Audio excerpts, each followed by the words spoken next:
اللہ وحدہ والصلاة والسلام علی من لا نبی بعدہ وعلی آلہ واصحابہ اجمعین اما بعد فاعوذ باللہ من الشیطان الرجیم بسم اللہ الرحمن الرحیم قال اللہ تعالی فی القرآن المجید والفرقان الحمید یا ایہا الذین آمنوا اتقوا اللہ وقولوا قولا سدیدا صدق اللہ مولانا العظیم الصلاة والسلام علیک یا سیدی یا رسول اللہ الصلاة والسلام علیک یا سیدی یا حبیب اللہ وعلی آلک واصحابک یا سیدی یا حبیبی یا خاتم النبیین۔ حمد و صلاۃ کے بعد حضرات گرامی قدر، یہ میرے ہاتھ میں ہے اہل تشیع کی مستند معتبر کتاب نہج البلاغہ۔ یہ اہل تشیع کے نزدیک مستند معتبر کتاب ہے، اور یہ میرے پاس جو ہے حمایت اہل بیت ریلوے روڈ لاہور کی مکتبہ کی یہ چھپی ہوئی ہے، اور یہ میرے پاس ترجمے والی ہے۔ یہ ترجمہ بھی اہل تشیع حضرات کا ہے، اور اس میں پہلے خطبات ہیں اور بعد میں مکتوبات ہیں، اور مکتوبات میں سے یہ مکتوب نمبر 6 ہے جو میرے پاس ہے۔ اس کا صفحہ نمبر 684 ہے۔ صفحہ نمبر 684 میں یہ مکتوب نمبر 6 مذکور ہے۔ اب یہ مکتوب سنیے اور انصاف کیجئے کہ حضور سیدنا امیر المومنین امام المتقین حضور مولا علی شیر خدا رضی اللہ تعالی عنہ، آپ نے خلفائے ثلاثہ رضوان اللہ علیہم اجمعین کی خلافت حقہ کو کس شان سے بیان فرمایا ہے۔ آپ ارشاد فرماتے ہیں، یہ مکتوب آپ نے حضرت امیر معاویہ رضی اللہ تعالی عنہ کے نام لکھا ہے۔ تو اس میں آپ فرماتے ہیں، انہو بایعن القوم الذین بایعوا ابا بکر و عمر و عثمان علی ما بایعوہم علیہ فلم یکن للشاہد ان یختار ولا للغائب ان یرد وانما الشورى للمہاجرین والانصار فإن اجتمعوا على رجل وسموه اماما كان ذلك لله رضا۔ اب ترجمہ بھی یہ انہی حضرات کا ہے۔ اس کا ترجمہ کرتے ہیں کہ مولا علی شیر خدا رضی اللہ تعالی عنہ نے فرمایا، حقیقت یہ ہے کہ میری بیعت انہی لوگوں نے کی جنہوں نے ابو بکر، عمر اور عثمان کی بیعت کی تھی، انہی شرائط پر جن پر وہ ان تینوں کی بیعت کر چکے تھے۔ ان شرائط کے مطابق نہ تو بوقت بیعت موجود رہنے والے کو کسی نئے چناؤ کا اختیار رہ جاتا ہے، نہ غیر حاضر رہنے والے ہی کو منتخب خلیفہ کے رد کرنے کا حق پہنچتا ہے، اور جہاں تک شورا کا تعلق ہے سو وہ صرف مہاجرین و انصار کا حق ہے۔ چنانچہ اگر وہ کسی ایک شخص پر متفق ہو جائیں اور اس متفقن علیہ شخص کا نام امام رکھ لے تو اس کاروائی کو اللہ کی رضا سے تعبیر کیا جائے گا۔ حضرات گرامی قدر، للہ انصاف کیجئے، سیدنا امیر المومنین مولا علی شیر خدا رضی اللہ تعالی عنہ نے کس شان کے ساتھ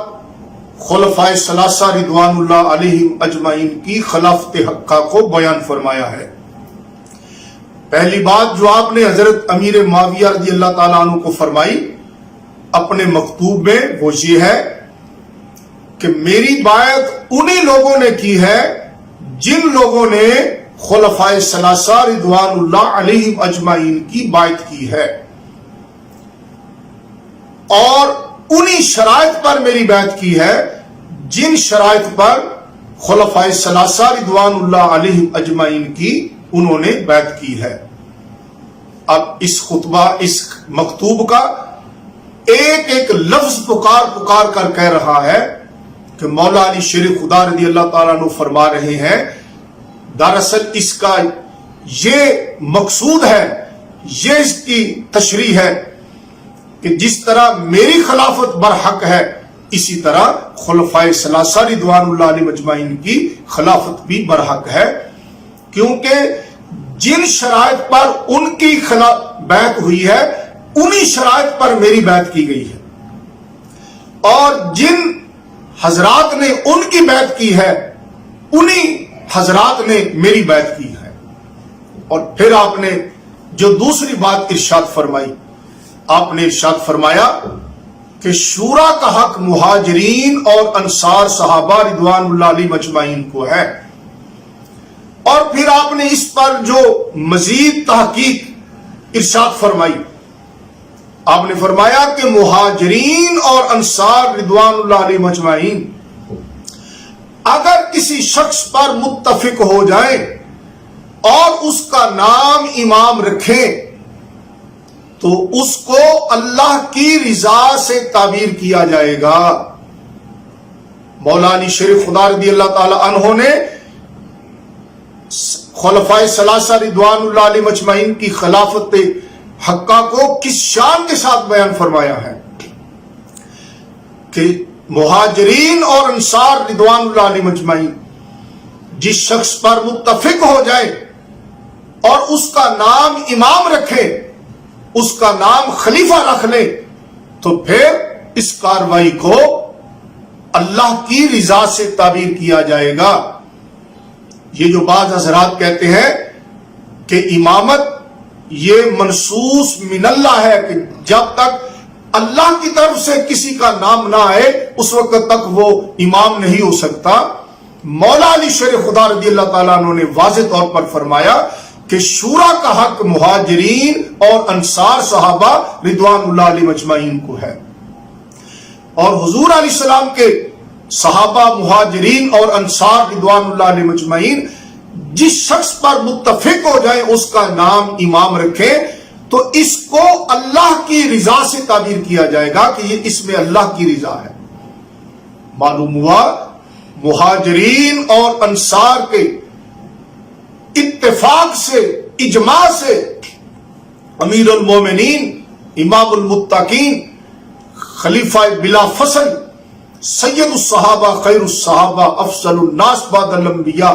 حضرت ابو بکر صدیق رضی اللہ تعالی عنہ کو خلیفہ منتخب کیا گیا۔ جب مہاجرین اور انصار صحابہ رضی اللہ عنہ اجمعین کے اتفاق کے ساتھ حضرت ابو بکر صدیق رضی اللہ تعالی عنہ کو خلیفہ منتخب کیا گیا تو اب اس میں اللہ کی رضا ہے، اس کو اللہ کی رضا سے تعبیر کیا جائے گا، کیونکہ مہاجرین اور انصار نے ہی حضرت ابو بکر صدیق رضی اللہ تعالی عنہ کو خلیفہ تو رسول اللہ کہا، انہوں نے ہی آپ کا نام امیر المومنین تجویز کیا۔ تو مولا علی شیر خدا رضی اللہ تعالی عنہ نے بعد میں یہ بھی فرمایا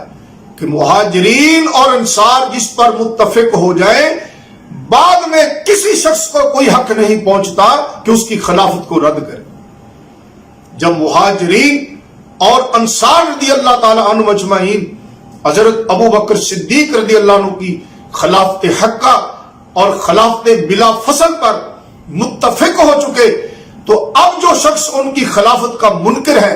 اب جو شخص ان کی خلافت کو نہیں مانتا، وہ مولا علی شیر خدا رضی اللہ تعالیٰ عنہ کے اس فرمان کا منکر ٹھہرتا ہے۔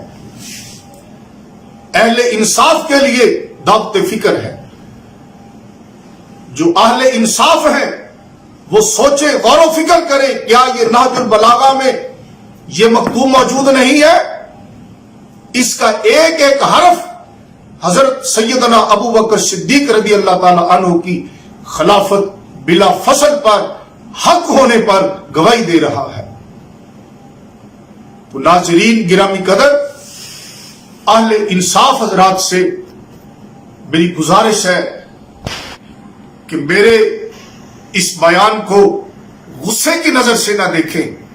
بلکہ محبت کی نظر سے دیکھیں کہ میں اہل تشیع کی مستند معتبر کتاب نہج البلاغہ کا حوالہ پیش کر رہا ہوں۔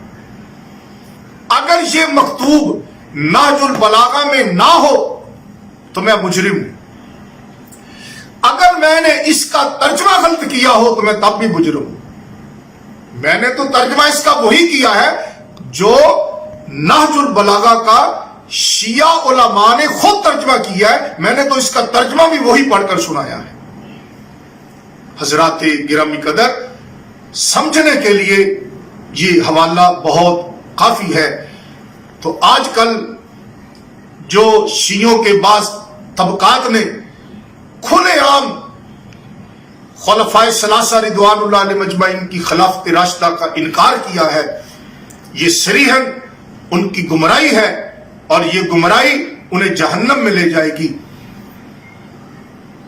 انہیں چاہیے اللہ کا خوف کرے اور اپنی قبر حشر کو برباد نہ کرے اور مولا علی شیر خدا رضی اللہ تعالیٰ عنہ کے منکرین میں سے نہ بنے،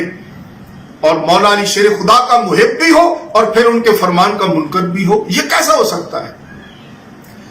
جب یہ کتاب نہج البلاغہ شیعوں کے نزدیک مستند اور معتبر ترین کتاب ہے، اور اس میں مکتوب نمبر 6 آپ خود اپنے گھر میں پڑھ کر دیکھیں۔